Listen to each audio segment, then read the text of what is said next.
When we experience a very traumatic event, there are often symptoms that occur afterwards, like vivid flashbacks, or nightmares, or intrusive thoughts, and even intense feelings of distress and physical sensations. And that's when we call it post-traumatic stress disorder, or PTSD as it's known. My guest today is Ernest Fernandez, disabled US veteran who has graciously agreed to join us and to share his story. Ernest, thank you so much for being here and welcome. Ma'am, thank you for having me, and thank you for the wonderful work that you do. Thank you very much.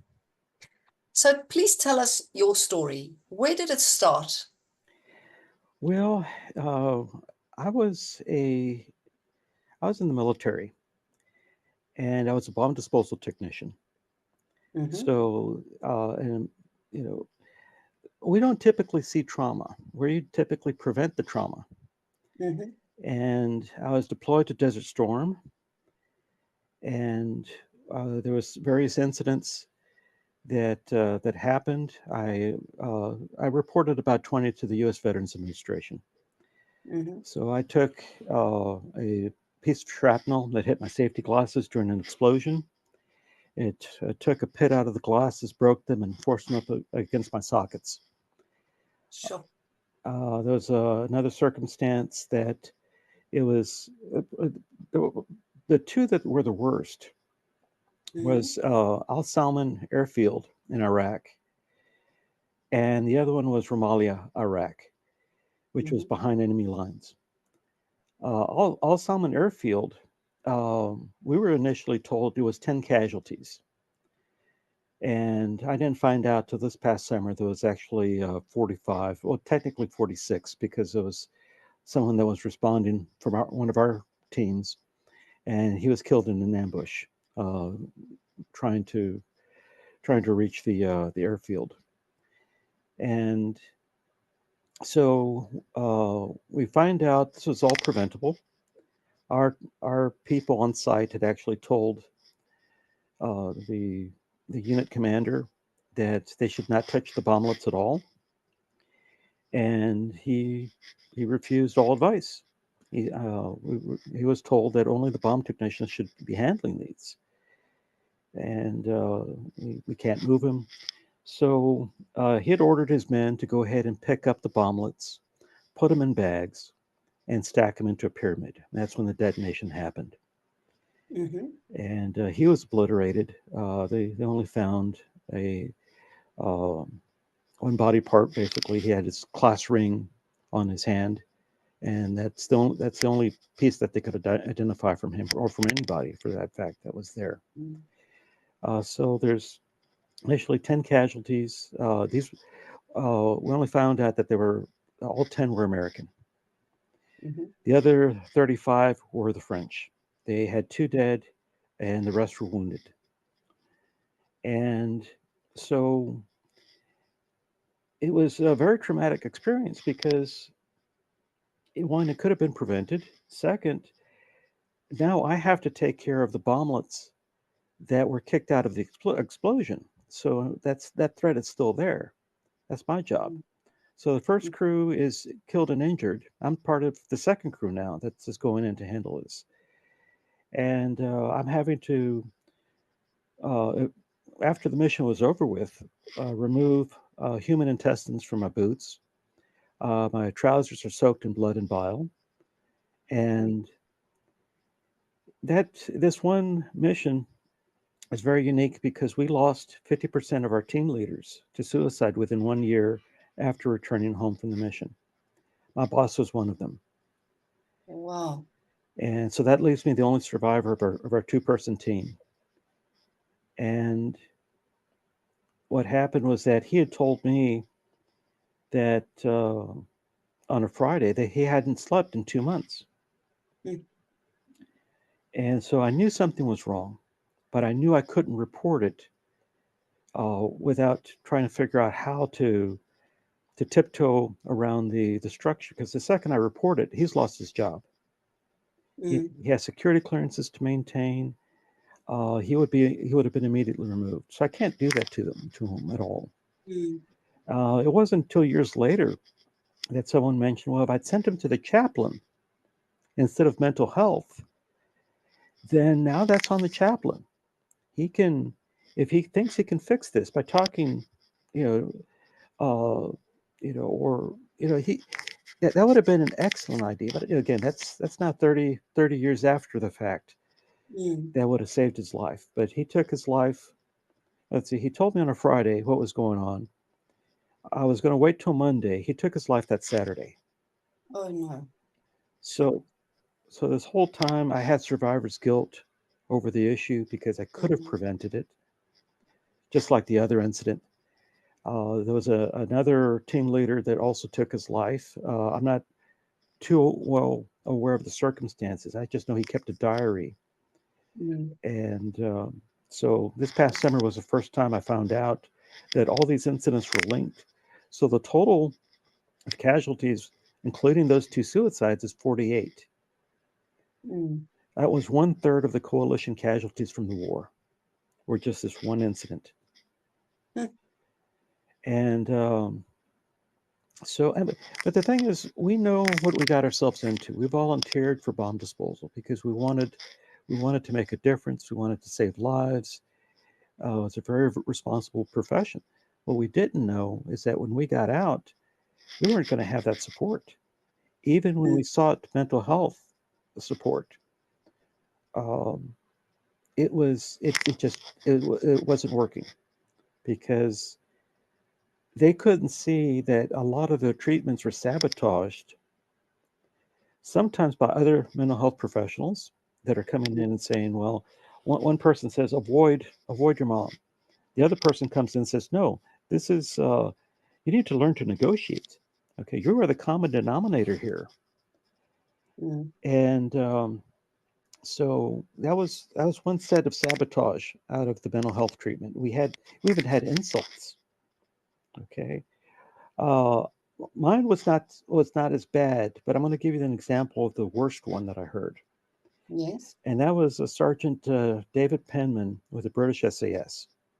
Okay, he was seeing a counselor in England, and he asked, "What's wrong with me?" Which is the same thing all patients. That's the first question we always ask: "What is Mm. wrong with me?" And the counselor told him, "You're a murderer. That's what's wrong with you. You are a murderer." Here is a member of the British Special Air Service, okay, on the hostage rescue team, a bodyguard to the British royal family, and he's told that he's a murderer by his counselor. I Un- What's that? Unbelievable.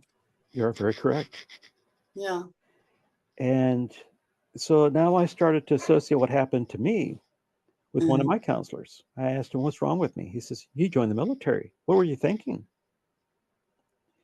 Sure. And oh, go ahead. And that was part of the issue that so we're always asking that question, what's wrong with me? Well, I saw 18 different professionals between 2002 to 2019, mental health professionals, of psychiatrists and psychologists, various counselors, and every time I asked that question, the answer would change. Mm. It was not it was not consistent. One actually said that PTSD was a fake disorder. Yes. Mm. So I was surprised. But the other thing is that I had encountered some of the most severe of symptoms in PTSD, which I hadn't just graduated from neurosis, I'd graduated to psychosis, Mm. and I had been experiencing really bad hallucinations. Mm. And I'm not schizophrenic. This was only after uh, being an adult, probably my mid 30s, that this appeared. And at first, I dismissed it. I said, well, there's plausible excuses for this. Like I told one psychiatrist, I said, you can't commandeer the public address system at the local grocery store and say, "Attention shoppers, whoever just mentioned Ernest on aisle 5, can you please report to checkout 3 because I believe I'm going crazy?" Mm, You can't do that. There's no way to measure this unless the conditions are I perfectly, mm, they're just perfect for the, to identify that all plausible excuses are gone.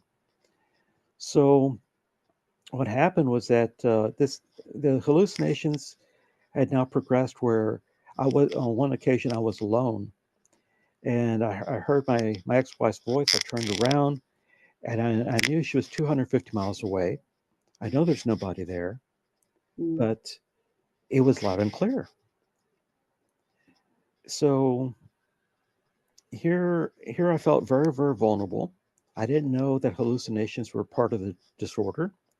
I'm starting to feel very defective, and several times almost took my life because of that. mm, And I eventually went to the commander of the local veterans organization, the Veterans of Foreign Wars.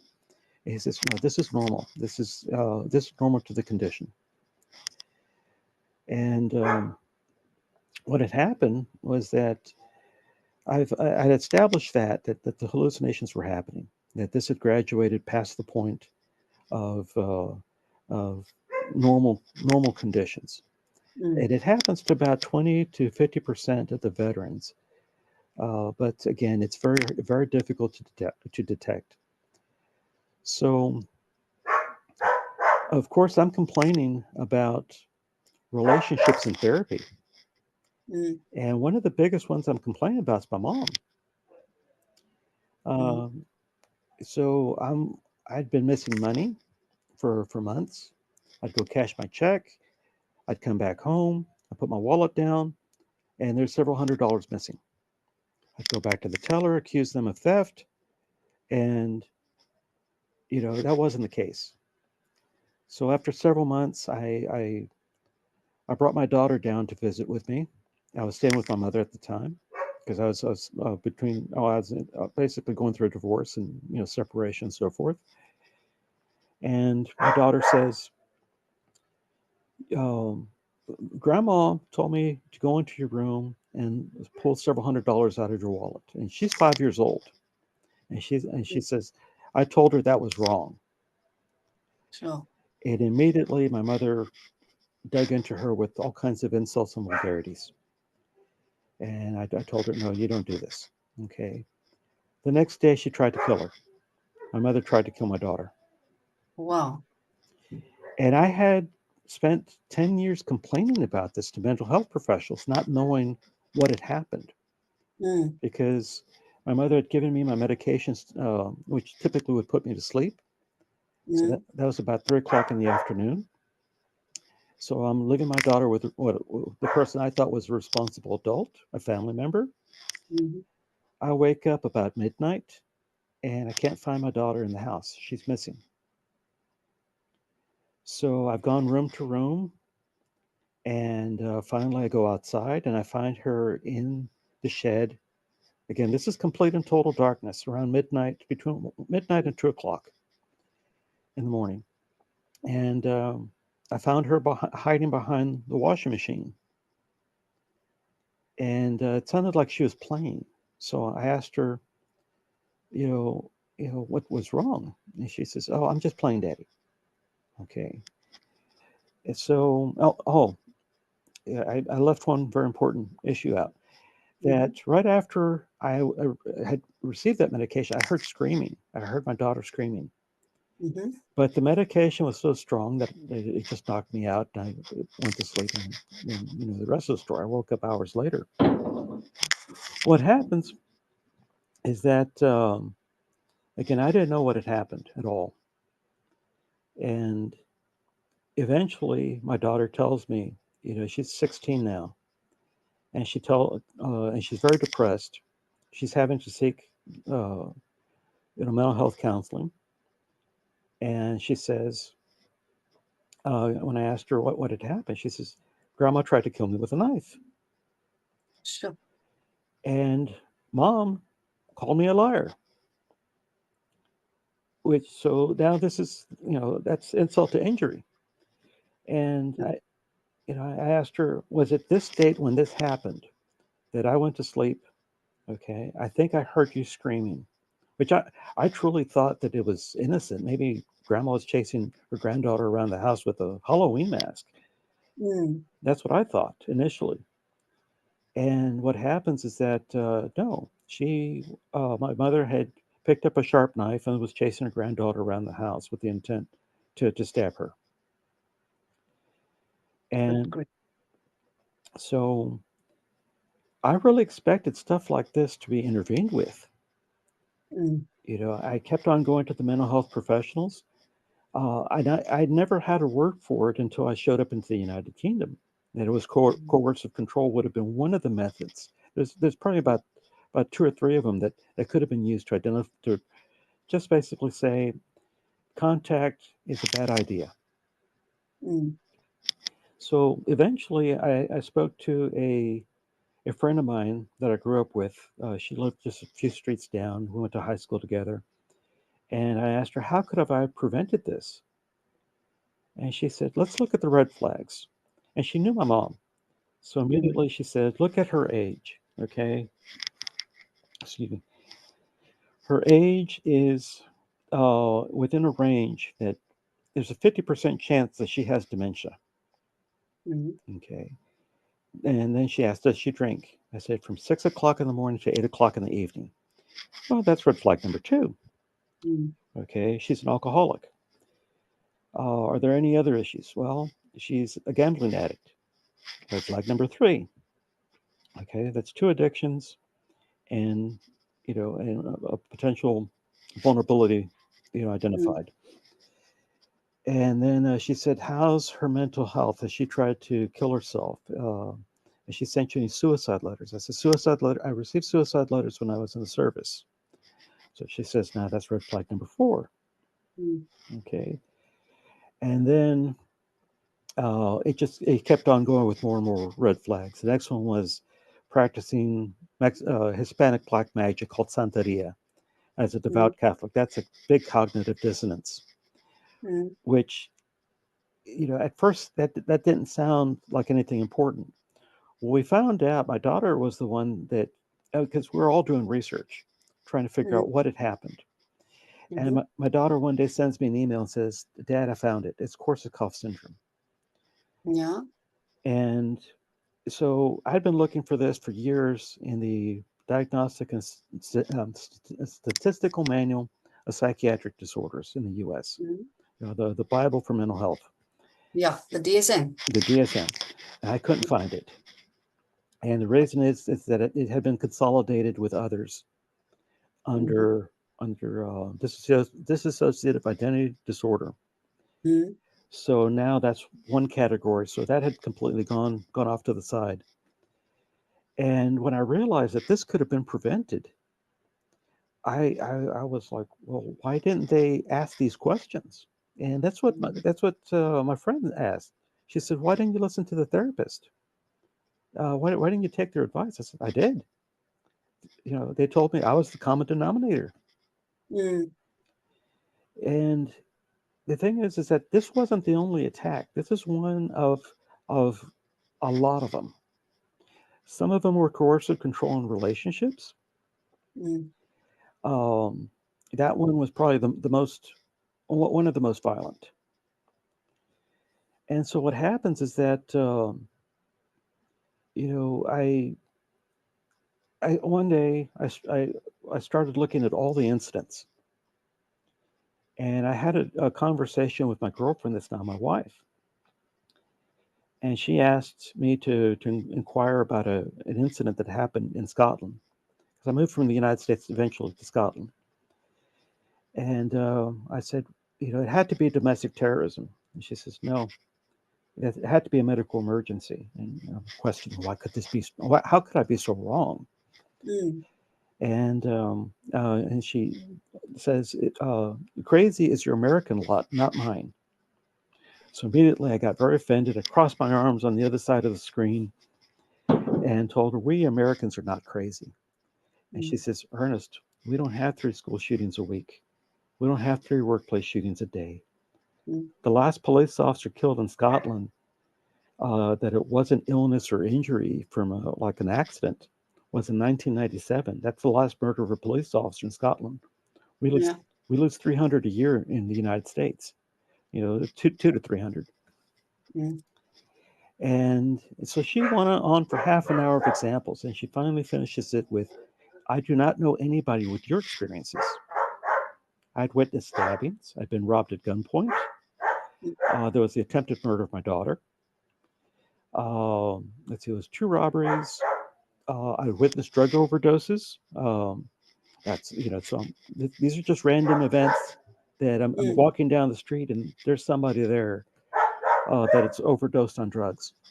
Mm. Uh, 5 places I was supposed to eat at, they had active shooters. I just at the last second felt like I needed to isolate and didn't want to go. And there's an active shooters situation. 5 places. Yes, you know. Sure. So and she mentioned, Ernest, we have veterans also. We have combat veterans with your identical Mm. experiences. They've been shot at. They've experienced explosions. They've seen a lot of trauma. And she said, what we don't have are veterans with your identical experiences Mm. in the civilian community. They are not victims of crime. And she says, I don't know anyone that's ever witnessed a stabbing, experienced a robbery, seen a drug Mm. overdose. I've never seen, we don't get victimized like that. Yeah. And so that was one of the biggest turning points when she said that, Mm. because what was never considered a part of my treatment was recovery conditions. Mm. And that's where you come into the picture. Okay, the kind of work that you do, excuse me, identifying course of control, that's a Mm. that's something that's very necessary for the patient. Because, for example, I had one young lady that first, she love bombing. Okay, uh, Mm. she offered to buy me a pickup truck. Okay, while we're dating, and really, Sure. so go ahead. No, I'm just saying yes. Yeah, Wow. yeah. And so I told her, no, that's not a good idea. Okay, for Mm. starters, you're choosing this. Second, um, you know, how can I put this? It makes, this is now mixed money. So if we break up, that's not a good idea. Mm.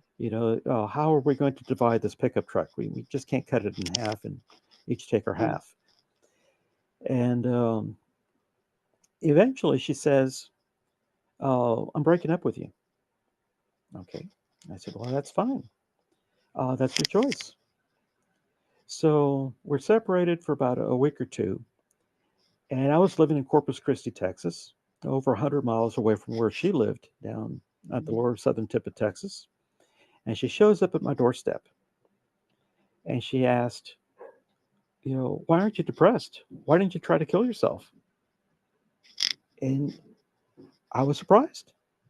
She said, this was a test to see how much you love me. You were supposed to Mm. try to kill yourself. Mm. And I said, you don't understand. I'm a mental health patient. Okay. When we broke up, the second I started feeling depression, I call up the doctor and up the medication. It's that simple. So Yeah. she's very disappointed that I didn't kill myself. Mm. What a strange reaction. Exactly. And a lot of the relationships were like that, to Mm. include the marriages. The first two marriages that I had, we didn't have a word for it, but I was crying in front of a Catholic priest, trying to figure out what exactly happened. How did things escalate so far out of control? And he says, it's not your fault. I said, no, no, no, it is my fault. Mm. She's a wonderful person. She's the kindest of people, and so forth. And he says, no, it's not your fault. I can prove this to you. And he asked, what were your first two purchases? Okay, he has no knowledge about any of this. He Mm. just knows what questions to ask. Mm. And I said, well, the first purchase was a truck. The other one was not really a purchase. We moved to another apartment. And then he asked, did you know about it? I said, no. I didn't know I'd purchased a truck. I didn't know that my address had changed. I didn't know where I lived anymore. I was off to war. Mm. So for 6 months, I have no clue where I live. Any Mm. anything that I wrote down on official documents that required my address is now wrong because that's not where I live anymore. Mm-hmm. And I didn't know that the bank account had been cleaned out. The credit cards were maxed. I didn't know any of that. And this is the day after I get home from war. She hands me a stack of credit card applications already refilled by her and said, just sign the Mm. bottom. Sure. And I was like, this isn't what I want. We need to pay our bills. I have top secret security clearances that need to be maintained. I Mm. cannot have a lot of debt. If not, I lose my job. And she still insisted. I eventually gave in.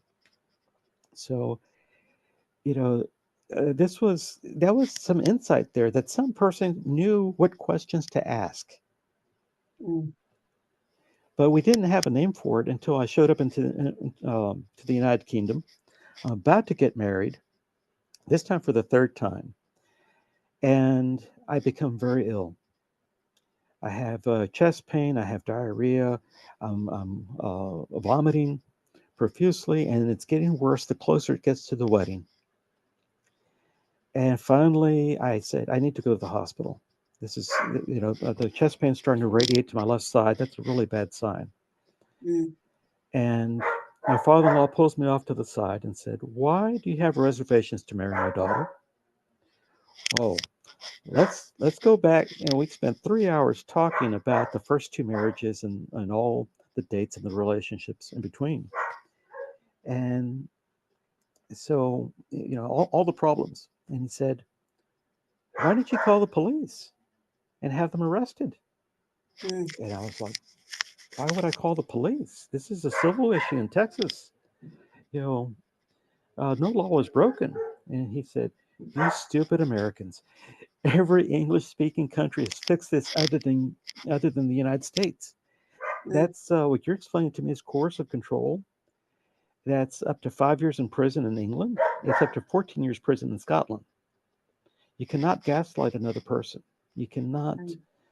have this campaign to destroy this other person." And he said it's very Mm. difficult to prove, but once Yeah. proven, then that's a different story. Now, Mm. there's a big punishment there.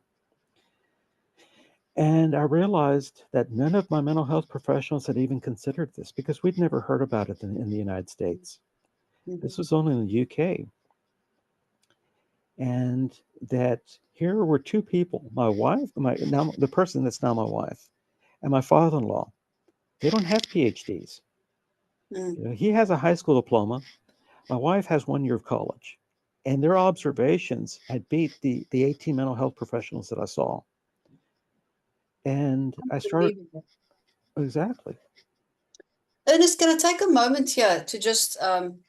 pause? Hmm.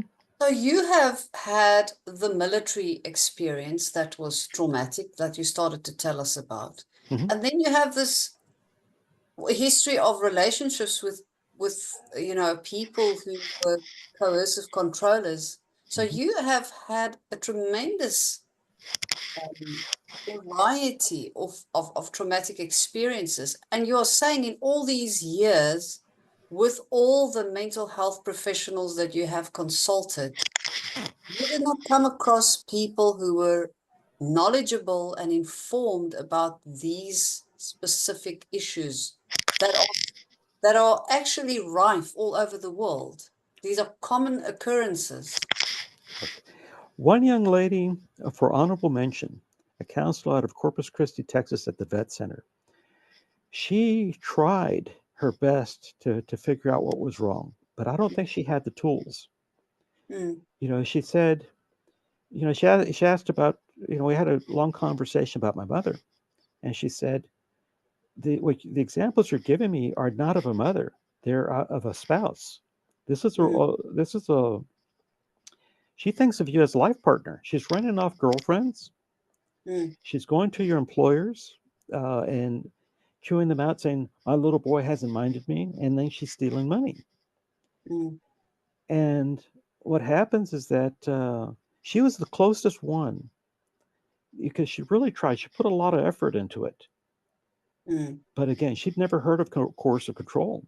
mm, And you have to understand, we lose 6,000 veterans a year to suicide, 18 to 22 per day. As we have this conversation right now, we're losing one at the mm, very least. mhm, We have a 59% failure rate, according to the American Legion study. And the studies vary of what the percentage is, but PTSD treatment is not very successful typically. mm, And the counselors would come back to us, to the patient, and say, "You're just not taking your medication." Well, of course, I wasn't taking the medication. It was used in the attempted murder of my daughter. mm, Okay, there should have mm, been a screening mm. that someone would come in and look at the environment, and that's what was being missed. This was equivalent to the Crimean War when Florence Nightingale walks into a British military hospital that's losing 40% of its patients that are just dying in the post-operative ward. Mm. And she walks in and smells that no one's taken a bath in weeks. The linen Yeah. has been changed in weeks. Mm, The clothing hasn't been laundered. The bandages haven't been changed. There's maggots on bandages, on stumps and so forth. The mm, bedpans haven't been emptied. And that created a whole new profession there, nursing. mm. Yeah. It's unbelievable to think that, yeah, and this actually brings to mind the long debate also about giving medication along with the proper treatment, but also evaluating the patient's home circumstances and private life to see if it is actually conducive to healing. Exactly. Mm, And that's what Florence Nightingale saw, that the recovery conditions were too poor. And once she changed that, she dropped the death rate from 40% down to 2%. mm, And we're not making any progress in the US on mental health at all. And there's a lot of complications there that are not addressed. I mm, had one psychiatrist, when I told him about the hallucinations, he wanted to prescribe me a dopamine reuptake inhibitor. And I took it for 3 weeks and I said, this makes no sense. If mm, I, this is like uh, trying to treat an alcoholic with, by taking, I'm going to treat an alcoholic by taking him to the bar and buy him a drink. You just don't do mm, that. mm, And mm. so I asked him, what's the cause of the hallucinations? He says, I don't know. So Sure. if you don't know, then why are you giving medication for it? Yeah. That sounds like it defeats the purpose. You wouldn't give anything that would increase the dopamine because if the person is schizophrenic, okay, Yes. that's going to worsen the condition.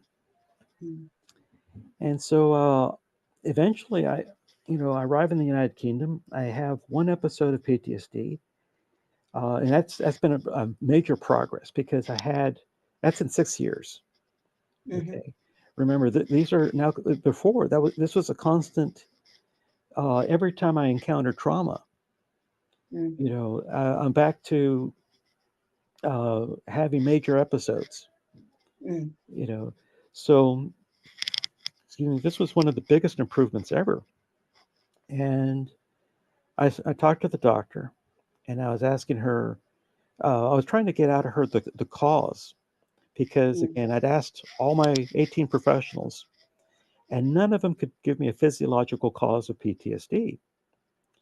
So I'm explaining that I believe it's adrenaline. I believe that the hallucinations are caused by the oxidation of adrenaline to adrenochrome. And I'm mm, giving her examples where a paramedic he and I were in a martial arts class, and he was scared all of a sudden out of nowhere. And I stopped the fight. And I asked him, Brian, what's wrong? He says, Ernie, I have shot over 1,000 people with epinephrine as a paramedic. That's been my whole career as an adult.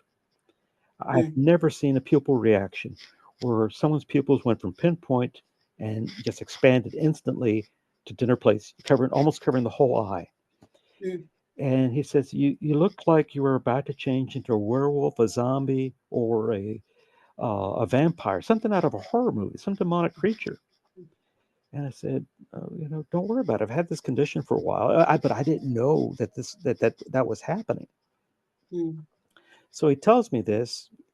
A couple years later, I get robbed at gunpoint in my apartment, and the main gunman has a gun to my forehead, and with such bravado, give me your wallet.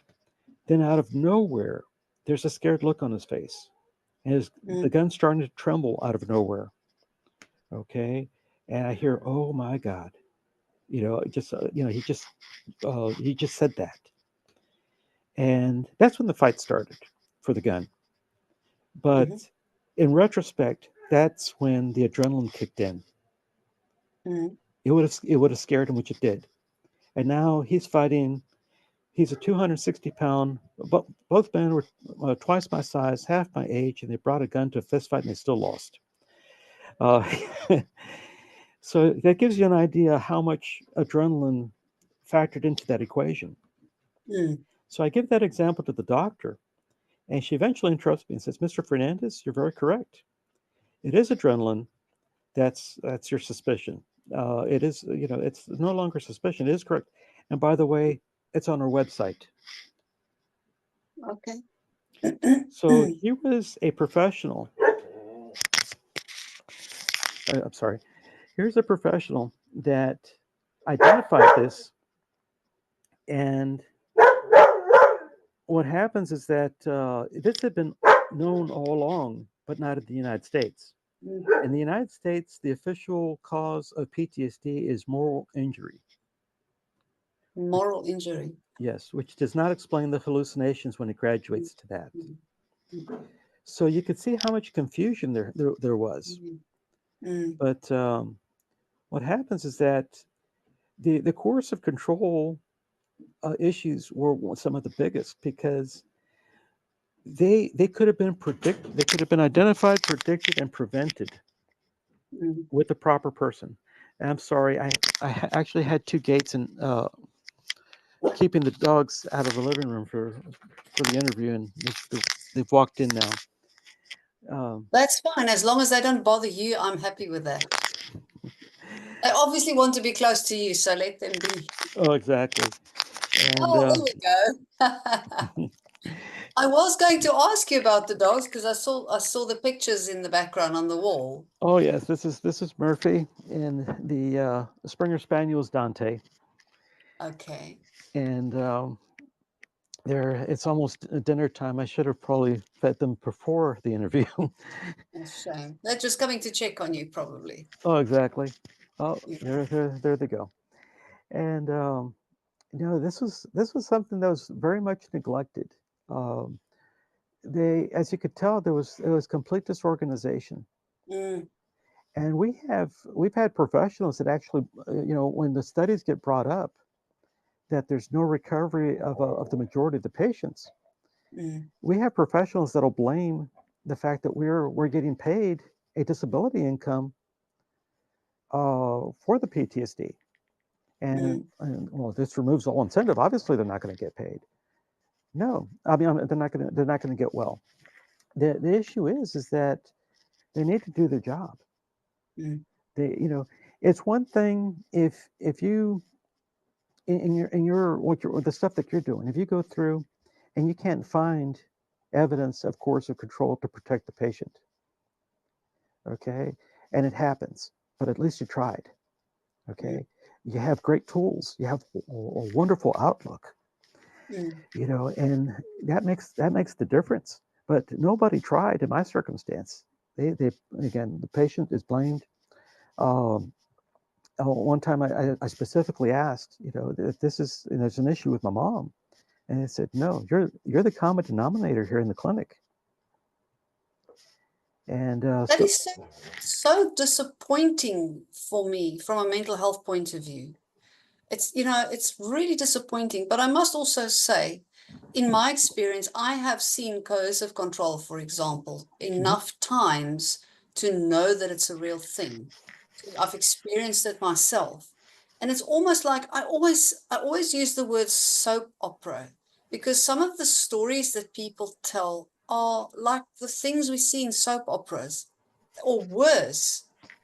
But it's true. It really happens. And it's so important to acknowledge that. It's so important for people to know that there are people in this world who believe that these things happen, who Yes. believe your story, because we've seen it ourselves so many times. And if we can only get that out of the way, it'll already make a huge difference.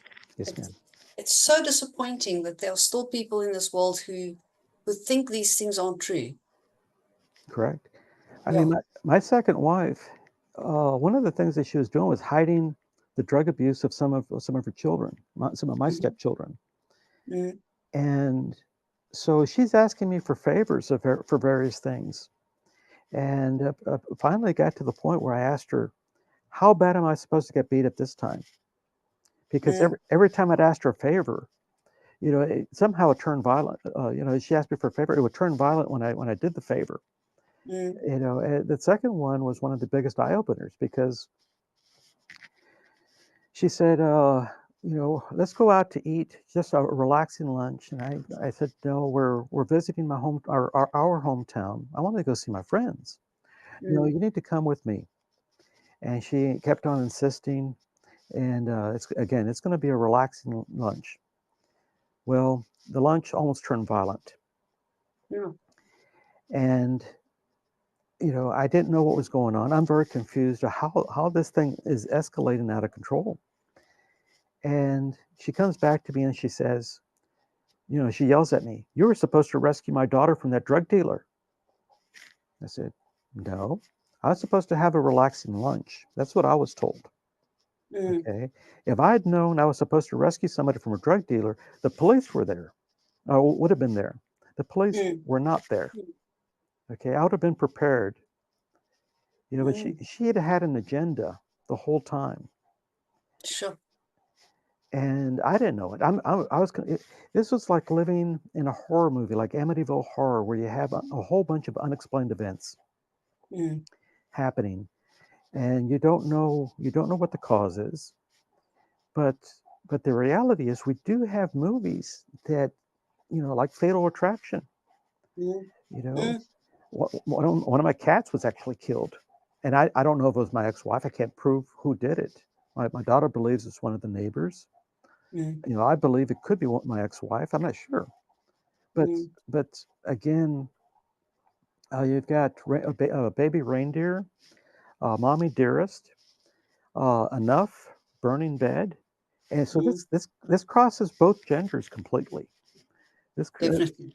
Mm-hmm. this is the first time somebody's looking for something that's concrete that's usable. Mm-hmm. And even if you're wrong, if you're asking somebody, look, just stay away from that person, minimize your contact. Mm-hmm. That could be enough. You don't have, you're not trying to build a case, of a criminal case, unless it's, that's a job for the police. But now they're looking at it from a different perspective. You got more eyes looking at this. Mm-hmm. But no, there was, like I say, way too many incidents. And so in 2018, I walked outside. I thought I found a dead body on my doorstep. And I called the police and the ambulance. And I get into an argument with the police dispatcher. And he says, "You need to take vital signs." I says, "No, I'm not taking vital signs. I know I'm an instructor for CPR, first aid, and AED. But guess what? I'm not taking vital signs. We're in the middle of a fentanyl epidemic. And if I Mm-hmm. touch him, I could get poisoned. I'll, then now you've got two victims." Mm-hmm. And that's when I realized, I said, I'm in the wrong place. So I packed up everything. Uh, Back in Texas, I decided to visit Scotland, and the rest is history. I've been married now for 5 years. No, I have seen no trauma, no crime, no violence. Um, Back home, there's three domestic disputes a week in the apartment complex that I used to live in. Okay, Sure. So you'll see the police driving by, and this is the only thing you can suspect because Mm, you don't get to see a lot of information coming out of this. So you mm, always suspect it's a domestic dispute or domestic violence. mhm. In Scotland, I've only seen two in 6 years. In 6 years. Wow. Both of them alcohol related Mm. because there Uh, is a deterrence. Oh, go ahead. Yeah. Ernest, I'm so happy that you have found a better place to live and that you are happily married and trauma-free and have been for so many years. I'm so grateful for that. Oh, thank you, I want to ask you the question that I think is on many people's minds and that has come up in many of the conversations and interviews that I've had. ma'am. Here I'm looking at a man with military training Hmm. who is obviously one of the brave and the strong ones Hmm. because you volunteered to do that job. Hmm. Yes. And you find yourself in these incredibly challenging relationships where you are literally being bullied and abused Hmm. to a point where, I mean, we can probably talk about the things and the stories, and as you mentioned, the unexplained events that you have. Hmm. How How does that happen? How do you look back at this and say, I can't believe all of this happened to one person? Hmm. Well, you have to remember in combat, ma'am, I've got 200 rounds I carry on my person, Mm, grenades, a knife, Laws rockets. Have you ever seen the movie The Hurt Locker? Okay, mm, those two-person teams is what I used to do. mm-hmm, So we have a 50 caliber sniper rifle that can shoot, over several miles away, above and beyond most weapons. We have 30 cases of explosive in the back of every truck. If necessary in an emergency, we can conduct surgery, mm, okay, on the battlefield, because we're not restricted. You know, if it's if someone's bleeding profusely, there's no medic there. I'm going to mm, bandage him up. But if this isn't working, we always carried forceps. We can remove the bandages, mm, close that capillary or vein or what have you, and do that directly. We can do all this in combat, but we mm, come home, you know, we can't do anything. We're completely helpless, and mm, and we're completely helpless if there's no disclosure of information, there's no transparency, which is the mm, difference in my relationship right now. My wife and I talk about everything, so mm, we know what's in each other's bank account. Okay, we know how many bills we have. We know mm, our total debt. We know, if I'm going to the store, I send her a message. I'm going to the store. Would you like anything? And mm, vice versa. mm, And that didn't happen in those relationships. Those relationships that had coercive control had an agenda, mm, and and that was the biggest secret. That's why that attempted murder happened.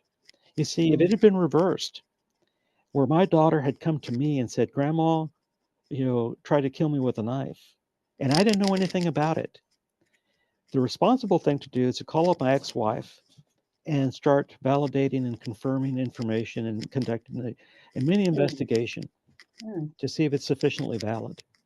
Yes. And no, my ex-wife kept that a secret. So when my daughter went for mental health care, she went through 10 professionals herself, Mm. because when my ex-wife didn't like the answer, she fired him and got a new one. Well, yeah. And so she had an agenda to hide a lot of things. And that's what the priest said. He said, you know, this is the telltale factor. If someone is in the right, they're not going to hide it. There's Mm, transparency. If mm, they're in the wrong, they're going to throw the stone, they're going to hide the hand, they'll blame the victim for running into the stone, you know, and that's when we start adding insult to injury, and it creates a mm, lot of confusion. mm. It is. a crazy fruit salad of events and happenings, a coercive situation, that control, that clandestine operations that are going on. It's very confusing and it's very hard to make any sense of it. Um, in the best of circumstances, I'm aware of that. Do you think that having experienced trauma in the military environment contributed to you being more vulnerable to Yes. more situations, to more trauma? Yes, it did, because it's accumulative. Mm, So, that's the mechanism of injury, is mm, trauma. mm, And without a therapist turning it off, I mean, if you were in an accident, like you're on fire, okay, mm, you're being electrocuted, or you've doused yourself by accident with a corrosive agent. mm, My job as a first aider is to remove the mechanism of injury. mm, So I'm going to turn off the electricity. I'm going to extinguish the fire, and I'm going to try to wash off as much of the corrosive liquid as possible. yes. Okay. The mental health professionals did not do that. Mm, They basically tried to bandage the wounds, the burns, while I'm still on fire. exactly. Yeah. And like I said, that's been a big debate. It's still a debate in the United Kingdom. There's only Mm, one psychologist that I've heard of, that's why I'm so amazed finding you, because I wrote a paper for the Veterans Administration, but I had no references. Nobody had ever heard of this. mm, And it wasn't until afterwards that I encountered yourself. I encountered, let's see, it was Professor Gordon Turnbull, a psychiatrist formerly with the RAF. mm, And he's the foremost expert on PTSD in the UK. Um, he says coercive control is no different than being held hostage or being taken prisoner. It's the same thing. mm, The difference is that this is now your family, your friends that are doing this. mhm. This The is people you should be able to trust and feel safe with. exactly. You hit Yeah. it right on the nose. You should have the ability to trust. Mm, People should have boundaries that they're not going to cross. mm, And that also came back in the therapy. You need to learn to set boundaries. mm, Well, you can't set boundaries when you don't know that they're being violated. yeah. Very true. You know, So, Ernest, what would you say to somebody else who finds them in a similar situation? I know that we've established now that there's a limited informed, trauma-informed resources and support and help available out there. What would you say to somebody else who find themselves in the same situation of having these symptoms, having these challenges, and there's just nobody that can pinpoint what the problem is? I want to go back to what you mentioned. The question that you ask everybody is, what's wrong with me? correct. What advice can you give other people who find themselves in a similar situation? Well, typically, you know, we as a patient we isolate, and we Mm, do that for a reason, mm, because this condition is not a disorder. It mhm. is a mini radar system. Mm, So when we encounter anxiety and depression and so forth, these are symptoms of a radar that's projecting out. You see on a blip on the radar, but you can't identify what the blip is. mm, So this could be a cruise missile coming to the United States. It could also be a flock of Canada geese coming south for the winter. mm. Okay. Yeah. And so you have to investigate this, but at the same time, you have to be a little bit paranoid. And that's where the mental health professionals come in. Well, you're just being paranoid. Mm, It's mm, it's very difficult. I had a friend of mine that had this issue. He was accused of domestic violence, and he was arrested. And I said, "You're innocent." And he was up in Chicago. I was down in San Antonio. And he says, "We're 3,000 miles apart. How could you say that? You weren't even there." mm, I said, "Okay, how many witnesses were there?" And he says, "There's a whole house full of witnesses of her family. It was her Christmas party." Mm-hmm. He says, I got drunk, I fell asleep, and I woke up in jail. And I don't know what happened in between. And nobody will testify for or against him because they feared his wife's wrath. Mm, And I said, you need to start checking with your kids. I said, you've got 5 kids, 5 brothers and sisters, and 2 parents. Okay, that's a lot of people. You need to start checking with them if she's been calling them. And he said, how did you know that? mm, I said, because she's been calling me 3 days after you got married, okay, for 2 years, mm, complaining about you. mm, And so what happens is that I told him that's called recruiting flying monkeys. The intervention for the crime happens after the crime. It mm. doesn't happen before. Yeah. That was a planned agenda, and it's very difficult. And to this day, he still refuses to talk about it. Still has no clue what happened, and so Mm, criticizes me for coming to the UK to avoid all that because over here we do have coercive mm, control laws.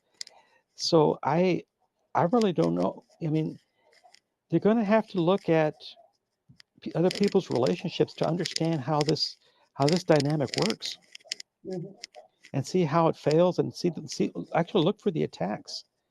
You know, there's police officers that arrive at a scene of domestic violence, for example, and the husband is covered in blood. mm, There's no scratch on the wife. There's a whole bunch of broken dishes. The only saving grace it was the same police officer that showed up on all 3 occasions. mhm, That was the only thing that saved him. And he said, "This doesn't make sense. She calls that she's been attacked, but she has no injuries, no blood. He's mhm. covered in blood, and he just said this doesn't make sense at all. Yeah. You know, I, it's there's no literature out there about that I can find Mm, because the examples very well. Actually, no, I take that back. There is an answer. mhm, One is to keep a trauma log. Okay, keep a log of all your trauma. That's obvious trauma. The mm, second thing, keep a black swan events log. That's for all the incidents mm, that are unexplained. mhm, And at that point, that allows you to start correlating, information of what could have possibly been the cause. mm. Because after a while, you're going to find a pattern. You're going to find the culprit. But if you're not looking for it, you're not going to find it. But Yeah. those two are probably the biggest things. Mm. That's very good advice to keep record of the stuff, document the stuff, because then we can look at the big picture. We can take a step back and look at the big picture. And as you said, find the correlations. I love what you said about it not being a disorder, but being a radar system. Yes, And that is so true because we eventually become good at picking up the signals, exactly. uh, even if we don't know what they are. Gosh, this is so difficult. It's so challenging to find yourself in such a situation. And it's even more difficult because when we get dismissed by the mental health professionals, you say psychiatrist, you say psychologist. What we need a third branch Mm, that's made up of former patients that mm, have 30 years of experience dealing with PTSD. mm, Because to use an analogy, it's like hiring a person with a PhD in everything UK. Okay, mm, they have a PhD in Scottish history, government, literature, all this sort of stuff, but they've never been to the UK. So they can't answer those special questions. mm, If I asked them, can I wear this Texas Rangers T-shirt into a pub in Glasgow, Scotland, for lunch at the Raw Celtic, the day of the Celtic Rangers football match? They're gonna say, "Oh yes, they love Americans and this, that, and the other." No. When you get out of the hospital from your injuries and wounds, you're going to find out, no, that was a bad idea. yeah, Those inebriated people are only going to see Rangers, the mm, opposing team, and they're going to get very violent. They're mm, not going to see the Texas Rangers. And yeah. and the only thing that got me out of that one was that I was wearing cowboy boots and a big belt buckle, the traditional Texas attire. Mhm. And someone said, "You're an American?" Yes. You know, stand down, lads. Stand down, it's okay. Exactly. Ernest, tell me, what do you do now after the fact, now that you are in a safe place Mhm. and doing much better? How do you take care of yourself? How do you maintain your mental health and your situation? My wife and my dogs. Mm-hmm. Those without a purpose in life, Mm-hmm. you don't have a reason to live. Mm. You have to have a purpose. You know, these two. And the reason why they actually broke down two gates is what happened because they were up in the bedroom. There's one gate there and another gate down Mm-hmm. here. The reason is that they wanted to go outside to go play ball because typically Mm. around this time. Oh, and he's looking at me. Um, I around saw you had the ball just now. yes, this is usually their ball time, but it's too cold outside right now in Scotland, so I'm not going to take them out. But no, you have to have a purpose, and Mm. but you need stability. You Mm. know, if not, you end up you know. And the other thing is you have to look at the big events that are going to tear you down Mm. because if you're if you commit suicide, if you die by suicide, okay, there's no coming back from that. You Mm. know, so one of my mental health professionals, the first one I saw, a psychiatrist, he said, "Who do you love the most, and who's the person you will never hurt? And understand, if you hurt yourself, you hurt them too." That's true, yes. So anytime I picked up a knife, well, guess what? That's the first thing that comes to mind is the people that I love. The first person that came to mind was my daughter. Mm. I can't do this to her. That's doing this is the same thing as doing that to her. I can't do that. You know, you have to keep yourself healthy because the brain is an organ. Mm. So these days, I purposely take an overdose of vitamin C, and that's by choice. Okay, because the symptoms are obviously not life threatening, but Yeah. once I hit the symptoms, then I know I've hit saturation. Okay, but Mm. I'm going to be on the loo for quite some time. I'm going to be in the bathroom. Yeah. So what happens is that that blocks the hallucinations. Mm-hmm. You know, I've made lifestyle changes where we don't have a car. We take the bus Mm. everywhere we go, my wife and I. So I don't get cut off by people. I don't. My adrenaline doesn't go up. I'm Mm. not fearful of accidents or anything. And so I started making lifestyle changes to try to calm my life. And Mm. I believe I've been doing a pretty good job. It's just you have to have recovery conditions. If you don't, it's not going to work. Yeah. I'm not out of the woods yet. I can still go back, you know, in the take a nosedive and a Mm. tailspin, go into the worst direction, and yeah, always I have to maintain it. It's like any. Okay, go ahead. I think it's time for that ball game now. Hey, Yes. he's I he, love it. It's so sweet. Yeah. So you set up your lifestyle and your circumstances to minimize the triggers and the things. yes, yes. Mm. That makes sense. Because when I found out it was adrenaline, then all of a sudden I can do stuff about it. Mm. But when you're being told it's more injury, or you're being told one mental health professional said this is genetic. Okay, Mm. you just have bad genes. Sure. Uh, that's an insult. One and two, Mm. there's nothing I can do about it. Yes. I can't make any changes.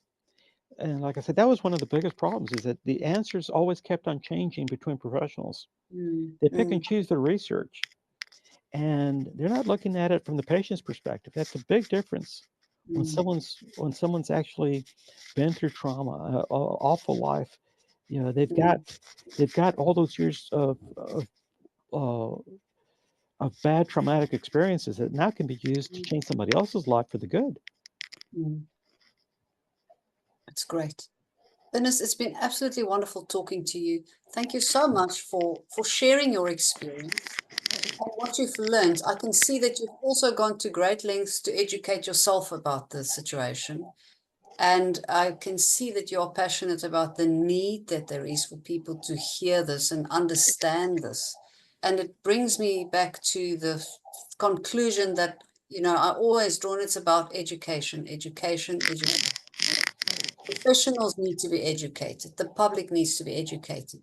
We need to be able to identify the coercive control. We need to be able to, you know, see it when it happens, see it for what it is, and stand up for it. Take a stand and speak up against it. It's so, so important. So thank you very much for doing just that. And ma'am, thank you very much for all the work that you do. Again, every post that I've seen so far, okay, it's just great. It's something that's not out there. And thank you so much for giving me the opportunity to share my story too. I cannot thank you enough. Very grateful. Thank you so much. Thank you.